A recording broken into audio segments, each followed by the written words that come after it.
Tes, tes, tes, tes. Oke, selamat datang kembali di video tutorial pemodelan dinamika rekayasa hayati. Kali ini kita masuk ke materi linearisasi ya. Oke, jadi pada dunia nyata, persamaan yang dipakai di pemodelan itu biasanya bersifat non-linear ya. Nah, tapi di soal tadi sebelumnya masih sifatnya linear ya. Tapi pada dunia nyata prakteknya kebanyakan sifatnya non-linear. Nah, belum ada persamaan yang bisa menyelesaikan nonlinear ini secara analitis. Persamaan umum yang bisa menyelesaikan sistem nonlinear secara analitis. Nah, caranya bisa langsung untuk mengatasi persamaan nonlinear ini caranya bisa langsung menggunakan metode numerik ya. Jadi kita langsung aja masukin ke rumus numerik, nanti akan diselesaikan.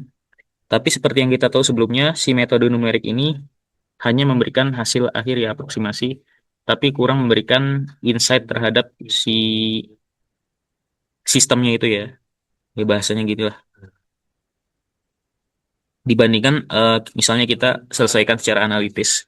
Nah, ada opsi penyelesaian lainnya, yaitu kita linearisasikan dulu si sistem nonlinear tersebut ya. Jadi ada metode namanya linearisasi yang bisa membuat sistem nonlinear ini di apa ya, diibaratkan jadi sistem yang linear gitu ya.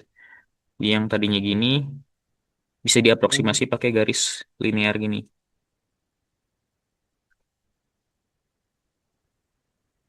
Nah, keuntungannya, jadi si linearisasi ini sifatnya ada aproksimasinya ya.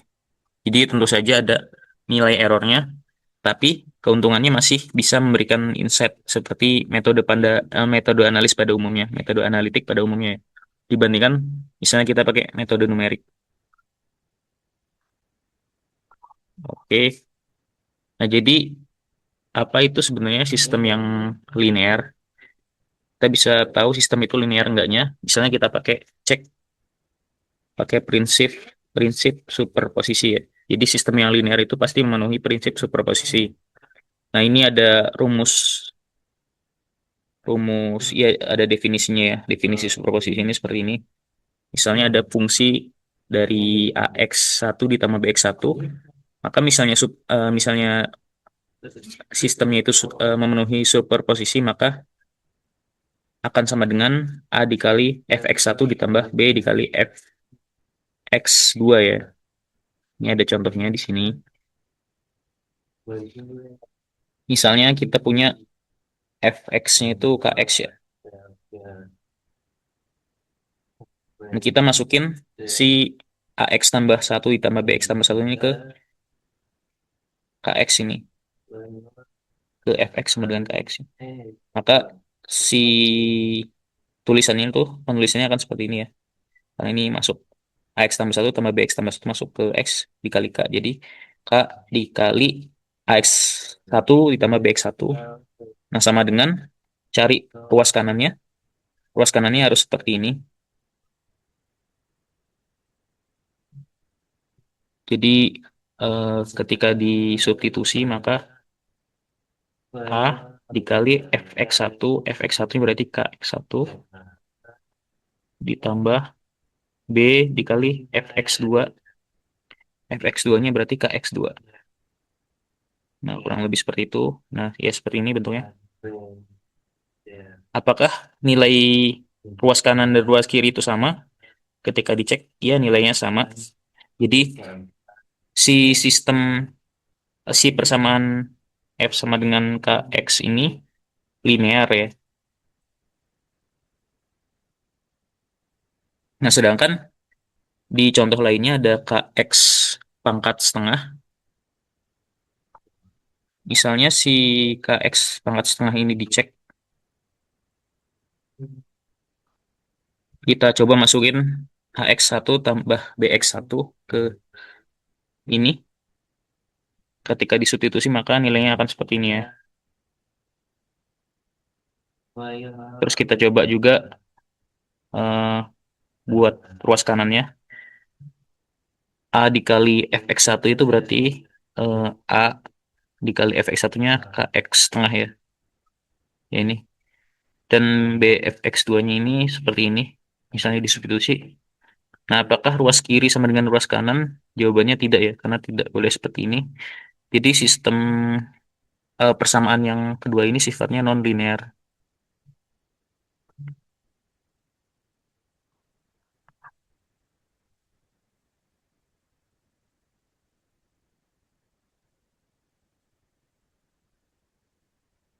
Nah, ini ada ilustrasi ya ketika sebuah dua buah sistem linear itu dijumlahkan. Misalnya kita punya sistem yang sifatnya non-linear. Kalau di sini dicontohkan ada eh, suhu ya, suhu yang dipengaruhi ini sama variabelnya itu Fc. Fc itu laju alir masuk dari pendingin ya. Ini sistem CSTR berpendingin ya, yang ada pendinginnya. Pendinginnya ini pakai larutan pendingin dan si temperatur ini T ini dipengaruhi juga sama T0 dari fat stocknya. Jadi dua yang mempengaruhi T akhir, ada T0 dari fat stock sama laju alir dari pendinginnya. T0 ini cenderung meningkatkan T dan Fc ini cenderung menurunkan si T-nya. Nah, misalnya kedua pengaruh ini sifatnya linear atau dilinearkan ya, yang mana hasilnya akan seperti grafik ini, grafik A dan grafik B. Ketika sudah sifatnya linear, grafik A dan grafik B ini bisa dijumlahkan menjadi seperti ini ya.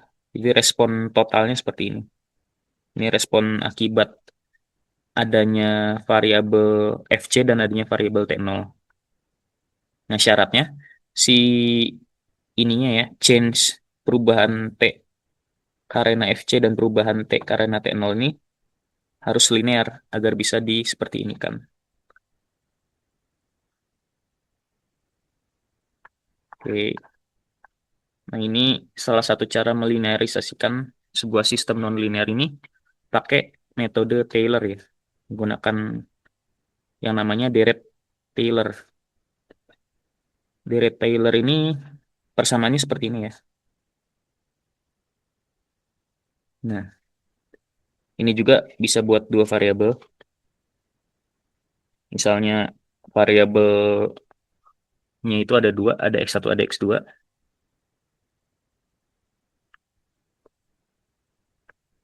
Tapi yang banyak di contoh soal ini yang pakai satu variabel. Jadi penulisannya seperti ini. Eh, Fx itu nilainya bisa diaproksimasi pakai Fxs ditambah df per dx dan seterusnya ini ya. Nah, ada namanya, karena ini sifatnya aproksimasi, ada namanya fungsi errornya. Jadi error dari aproksimasinya ini bisa didefinisikan pakai rumus ini. Ya. Nah, sebenarnya deret Taylor ini ada banyak ya ordenya. Ini masih orde 2, nanti ada orde 3 dan seterusnya. Nah, tapi misalnya dalam kasus linearisasi kita hanya sampai pakai orde 1 ya. Jadi mengubah suatu persamaan nonlinear ini jadi garis lurus.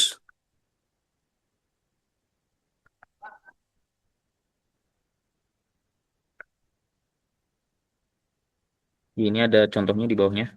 Misalnya ada fungsi nonlinear x dipangkatkan 1/2, maka fx ini ada nilai aproksimasinya seperti ini ya. Nanti kita tinggal input aja poin xs. Xs ini apa? Xs ini poin titik yang ditinjaunya. Nanti ada visualisasinya juga. Oke, ini ada visualisasi dari linearisasi menggunakan deret Taylor ya. Jadi misalnya ada di sini fungsi yang melengkung naik ke atas ini namanya fungsi nonlinear.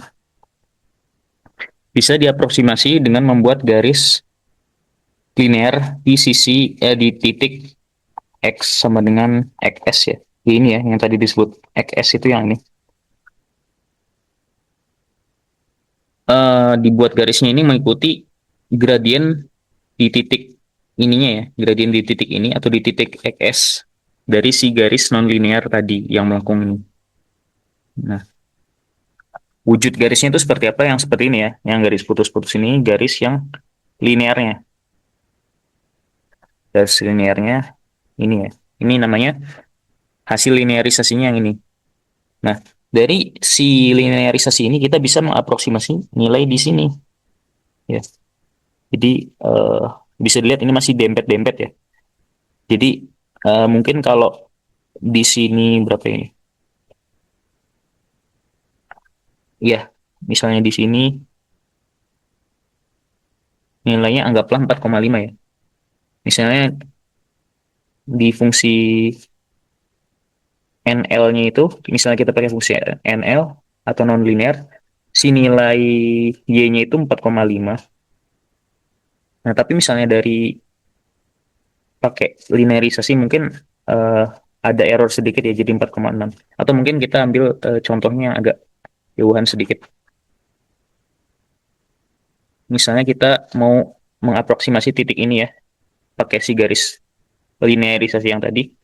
Nah, kalau di garis nonlinear, nilainya itu mungkin segini ya, 5,5 ya.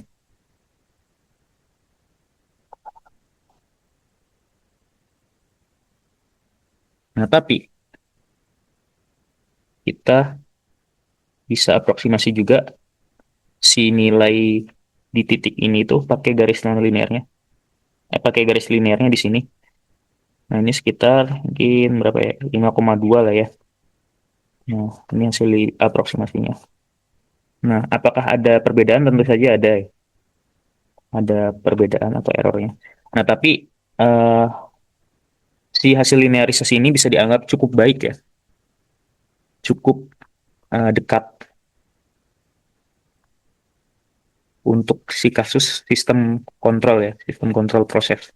Karena daripada kita repot-repot menyelesaikan persamaan nonlinear, yang mana ribet, bisa pakai linearisasi aja selama hasilnya itu cukup dekat.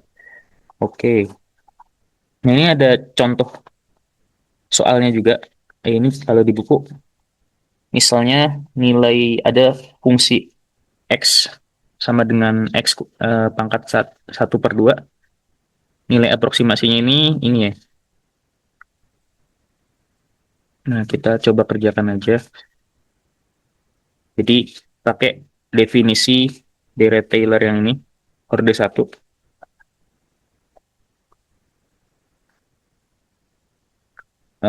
Kita cari dulu ya fs-nya berapa. Fxs-nya itu tinggal masukin si xs ini ke ini. Jadi langsung aja nilainya seperti ini ya. Xs 1/2. Terus ada turunan pertama dari fx ya. Ini disubstitusi sama xs. Jadi turunan pertama dari ini yaitu 1/2 x negatif 1/2. Ininya tinggal disubstitusi si xs-nya ya, tambahin s aja sini ya. Oke.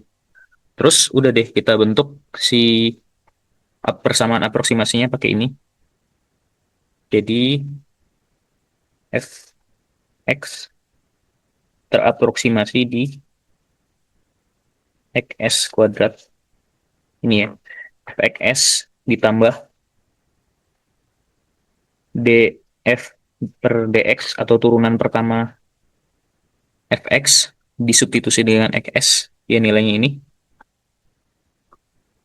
1/2 xs negatif 1/2 dikalikan sama ini.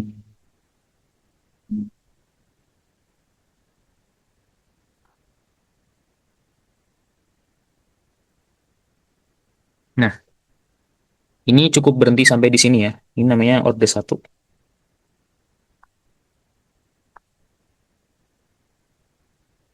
Nah, kalau lanjut ke sini jadinya orde 2 dan itu nilainya nggak linear lagi. Nah, kita nggak mau itu, kita cuma mau melinearisasikan aja ya. Nah, ini bentuknya sudah sama seperti jawaban yang ada di buku ya. Yang ini ya, bentuknya sudah sama persis. Ya kurang lebih seperti itu.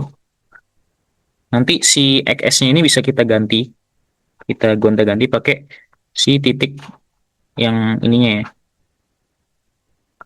titik di steady state-nya. Nah, ini bisa kita geser-geser. Nanti si garisnya akan menyesuaikan ya. Misalnya kita ambil XS-nya di sini, maka garisnya ya menyesuaikan di kemiringan grafik non-linearnya atau garis non-linear. Nah, seperti itu.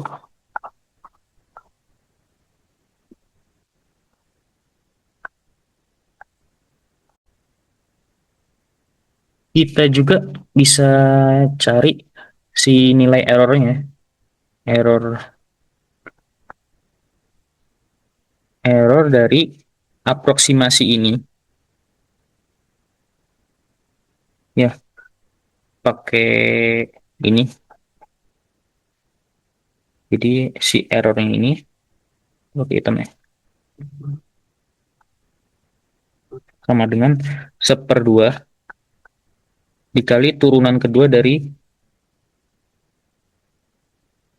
fx-nya yang disubstitusi sama si ini. Jadi turunan kedua dari fx ini sama dengan negatif 1/2 dikali x dipangkatin negatif 3/2 ya dikali x minus xs kuadrat. Nanti, oh ya, ini belum disubstitusi ke si-nya. Kita ganti x-nya pakai ke si.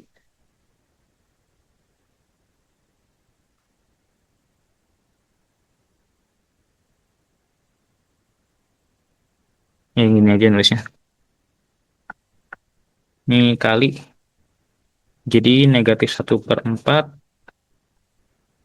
ke si pangkat 32 x negatif xs kuadrat. Nah, ini fungsi errornya. Nilai ke si ini nilainya antara x dan juga xs. Nah, kita bisa cari substitusi aja nilai x-nya berapa dan nilai x-nya berapa. Misalnya nilai x-nya di 0 kita masukin ke sini, nanti akan dapat nilainya. Dan juga kita coba di nilai xs-nya itu, misalnya eh, 1 gitu ya, misalnya. Substitusi juga, maka akan dapat nilai R-nya. Nah, kita cari mana nilai error yang gede, mana yang paling sedikit. Nah, itu bisa dianggap rentang errornya, begitu ya.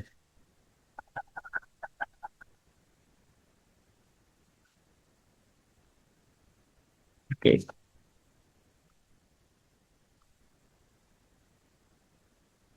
nah ini ya ini hasil akhirnya. Dapat nilai aproksimasinya, sama dapat nilai errornya segini. Oke, nah ini kita ada contoh mencari aproksimasi di suatu nilai aproksimasi di suatu persamaan non linear ya pakai linearisasi. Di sini kita mau aproksimasi nilai fx di x sama dengan 1,2 dengan kita ambil titik xs-nya itu dekat dari sini yaitu di 1.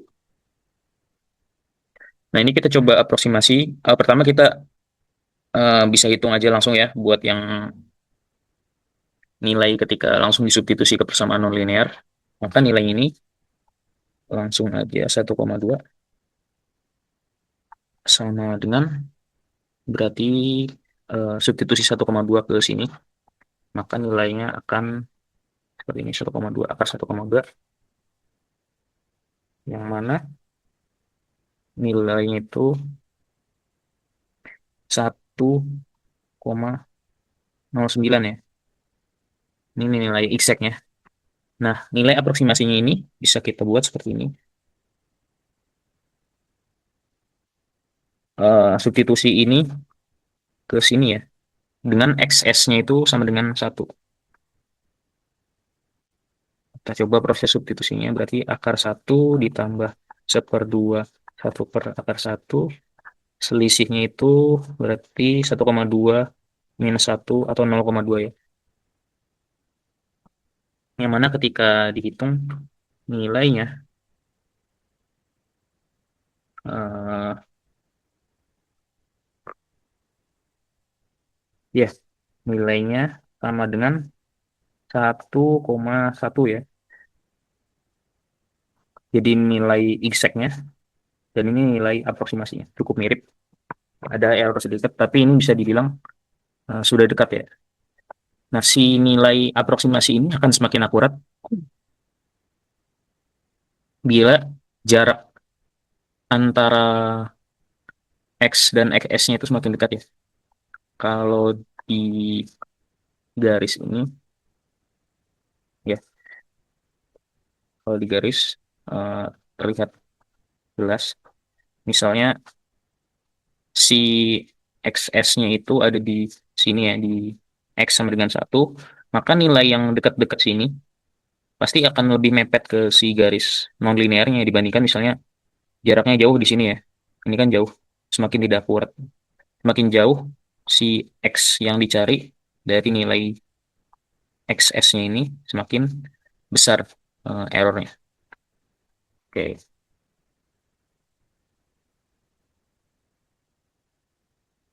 Nah, kita coba juga aproksimasi.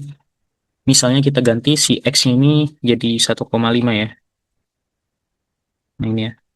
Nah, nilai eksaknya itu kalau X 1,5, X-nya 1,5, ini segini, 1,225. Nah, nilai aproksimasinya yaitu berarti akar 1 ditambah 1/2, ini sama, ini aja yang beda ya, 1,5 minus 1. Nah, ini sama sama yang ini ya. Jadi nilainya ini 0,5 berarti dalam kurung 0,5, ini 1, ini setengah berarti 1,25 ya. Nah, ini bisa dilihat jaraknya ini dan ini cukup jauh ya, beda sama ini dan ini. Ya, jadi semakin besar jarak antara X dan X-nya, XS-nya ini akan memperbesar galat dari si linearity yang kita lakukan. Oke.